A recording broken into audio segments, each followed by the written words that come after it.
श्री गुरु सत्ताय नमः। सभी को प्रणाम। पिछले वीडियो में आपने सुना वानप्रस्थी गायत्री उपासना की विधा सिखाने के साथ समाज सुधार और परिवार निर्माण के सूत्र भी समझा रहे थे।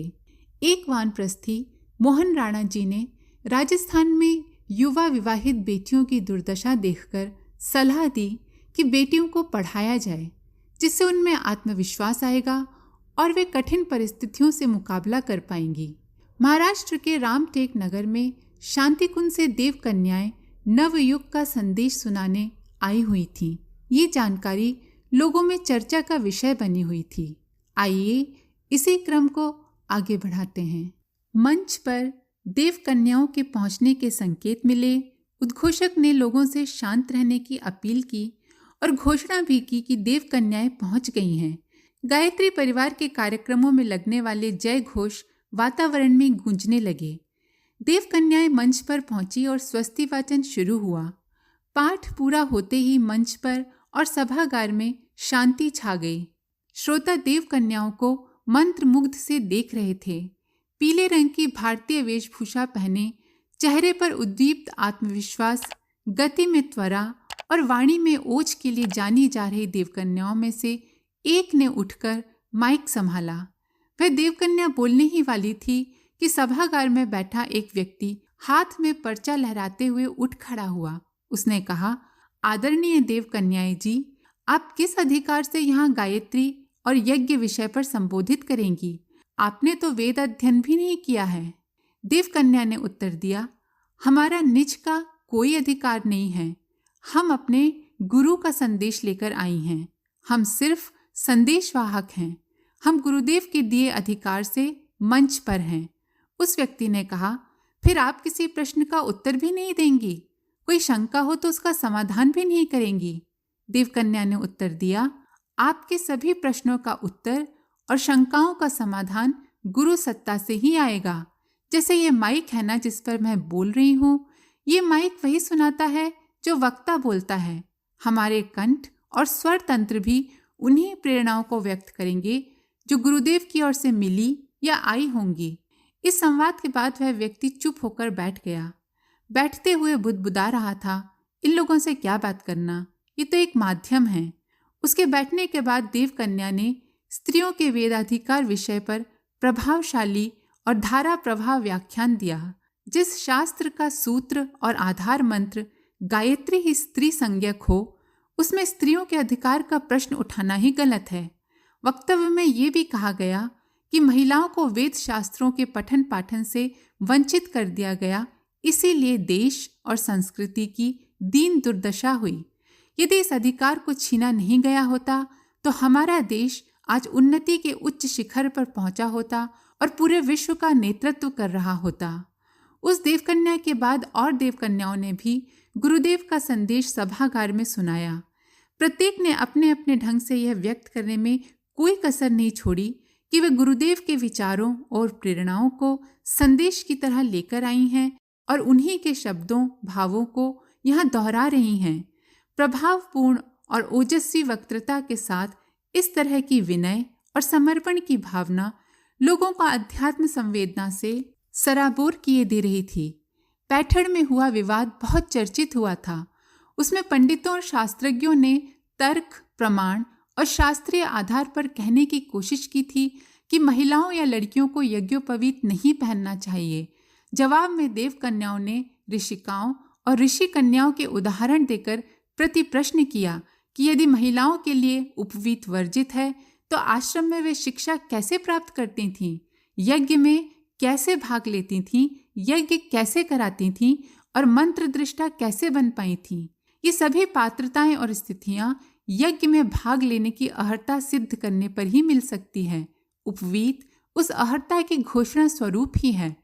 शास्त्र और विद्वान पंडितों से इन प्रश्नों का उत्तर देते नहीं बना था। वे यहाँ वहाँ से रटे हुए संस्कृत के श्लोक पढ़कर ही चुप रह गए थे। विवाद या विमर्श सुनने वाले उनके तर्कों और प्रतिपादनों पर बार बार हंस उठते थे। हैदराबाद के पास निजामपुर में मुसलमान परिवारों का बाहुल्य था।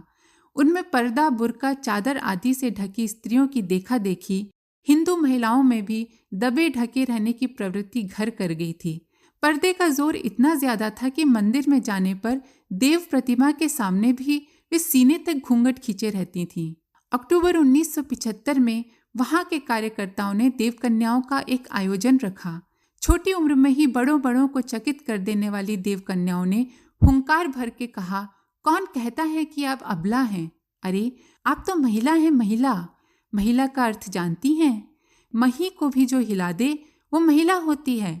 यह वाक्य सुनकर 4-5 महिलाओं ने तुरंत अपना घूंघट खोल दिया। उनकी देखा देखी और स्त्रियों ने भी साहस किया।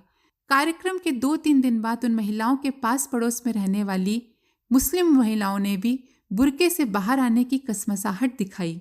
उन्होंने घर और आसपास के परिवारों में आते जाते समय खुले मुंह निकलना शुरू कर दिया। इस पर कुछ पुरुषों ने आपत्ति की। बड़ी बुजुर्ग महिलाओं ने भी उन्हें रिवाज और कायदे का हवाला देकर समझाना चाहा।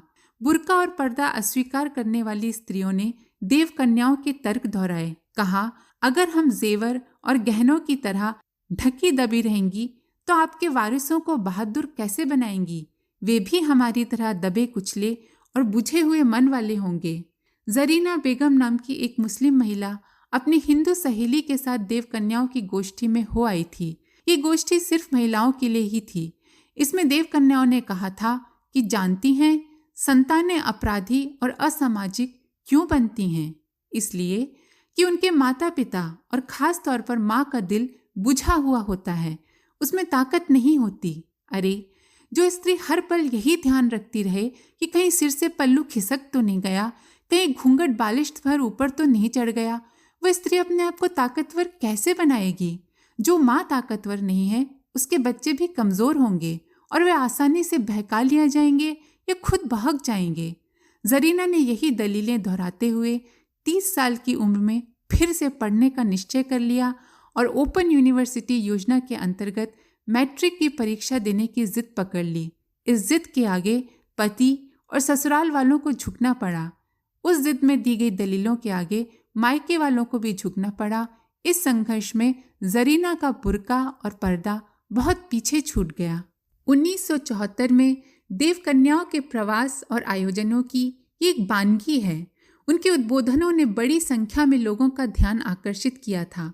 इससे पहले बटुक और ब्रह्मचारी तो धर्म प्रचार के लिए बहुत निकलते थे, लेकिन 8, 10 से 14, 15 वर्ष की कन्याओं के धर्म प्रवास पर निकलने का प्रयोग इतिहास में कहीं नहीं दिखाई दिया।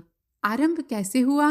गुरुदेव से किसी ने भी कभी जिज्ञासा की या उन्होंने स्वगत ही बताया तो बस इतना ही बोला कि हमारी मार्गदर्शक सत्ता ने आदेश दिया, हमने उसका पालन किया और आरंभ हो गया। कार्यकर्ताओं में कुछ ने इस आरंभ को लेकर तरह तरह की अनुभूतियां की। शांति कुंज के सबसे पुराने कार्यकर्ता यहाँ की स्थापना और शिलान्यास के समय से जुड़े रहे रामचंद्र सिंह जी बताया करते थे कि उन्हें मार्च 1974 नवरात्रियों में थोड़ी सी झलक मिली थी। वे चैत्र और आश्विन की नवरात्रियों में नियम पूर्वक अनुष्ठान करते थे। कभी कभार ऊपर माताजी के कक्ष के पास स्थित मंदिर के बाहर बैठकर भी जप ध्यान कर लिया करते थे। दूसरा या तीसरा नवरात्र होगा, गुरुदेव और माताजी को प्रणाम कर वे वेद माता की प्रतिमा के सामने माताजी के कक्ष के पास सट कर बैठे, आंख बंद कर विग्रह का ध्यान करने लगे। ध्यान की अवस्था में ही उन्हें लगा कि माँ गायत्री के विग्रह में स्पंदन हो रहा है। आदि शक्ति जैसे अभी अपने आसन से उठने ही वाली हैं। रामचंद्र सिंह ने आंखें खोली और देखा प्रतिमा पूर्ववत थी। उन्होंने आंखें बंद कर ली और आदिशक्ति को निहारने लगे। निहारते हुए प्रतीत हुआ कि 4-5 कन्याएं माता की प्रतिमा के आसपास खेल रही हैं। वे कन्याएं माँ की प्रतिकृति जैसी ही लग रही थीं। फिर आंखें खोली और देखा तो सब कुछ सामान्य था। सब कुछ सहज पाकर एक बार फिर ध्यान लगाया। इस बार माँ गायत्री की प्रतिमा के स्थान पर गुरुदेव की छवि दिखाई दी। इस बार भी वहाँ कन्याएं खेलती दिखाई दे रही थीं। रामचंद्र सिंह जी को यह अनुभव बड़ा विचित्र लगा। उन्होंने शांति कुंज के ही एक सहयोगी कार्यकर्ता बद्री प्रसाद पहाड़िया जी को बताया। पहाड़िया जी ने मजाक के लहजे में कहा, नवरात्र के उपास शुरू कर दिए हैं ना, इसलिए भूख के कारण भांति भांति के दृश्य दिखाई दे रहे होंगे। रामचंद्र सिंह हंसने लगे। अब पहाड़िया जी थोड़े गंभीर हुए और कहने लगे, कोई विशेष बात होने वाली है शायद। मुझे भी सुबह उपासना के समय कन्याएं दिखाई दी थीं। मैंने यही अर्थ लगाया कि नवरात्र में देवी के 9 रूप दिखाई दे रहे हैं। भगवती दुर्गा की आराधना इन दिनों कन्याओं के रूप में ही तो होती है। इन्हीं नवरात्रियों में चौथे या 5वें दिन नागपुर की एक कार्यकर्ता अदिति भावे ने देखा कि एक राजकुमारी पीले वस्त्र पहनकर दक्षिण दिशा में जा रही है। अदिति को यह अनुभव जागते हुए पूरे होशो हवास में हुआ था। उस राजकुमारी के साथ चल रहे कई लोग उसे संघमित्रा के रूप में पहचान रहे हैं। उसकी आयु 14-15 वर्ष रही होगी। अदिति भावे इस अनुभूति का मर्म समझ नहीं पाई।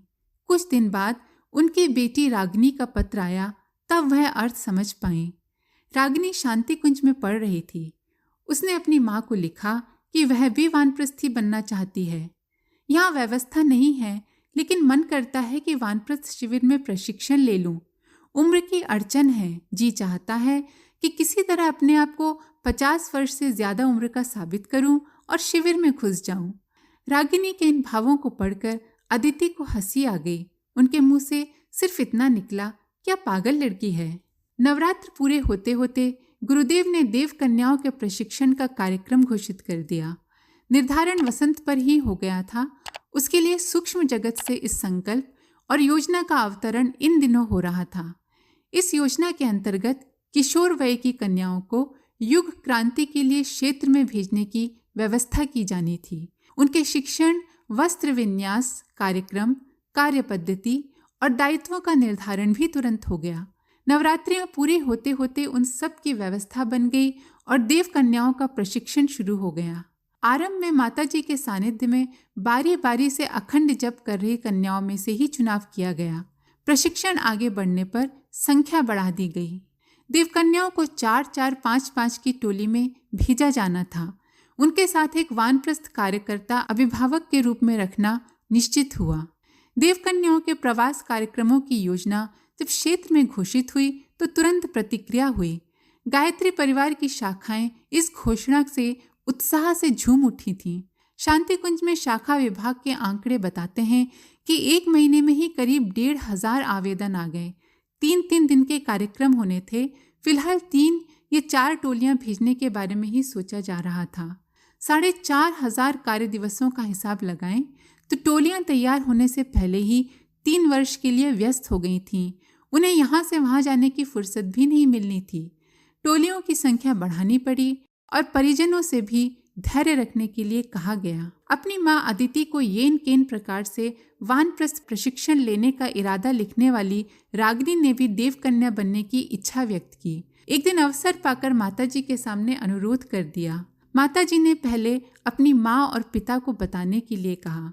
रागिनी ने अपनी माँ को पत्र लिखा, कहा कि लड़कियों के लिए वानप्रस्थ जैसी योजना शुरू हो गई है और वो भी इस योजना के अंतर्गत प्रशिक्षण लेना चाहते हैं। आज के लिए इतना ही। आप सभी का धन्यवाद। ओम शांति। हमारे YouTube चैनल को सब्सक्राइब करें और बेल आइकन को दबाकर ऑल पर क्लिक करें ताकि नोटिफिकेशंस आपको मिलती रहें।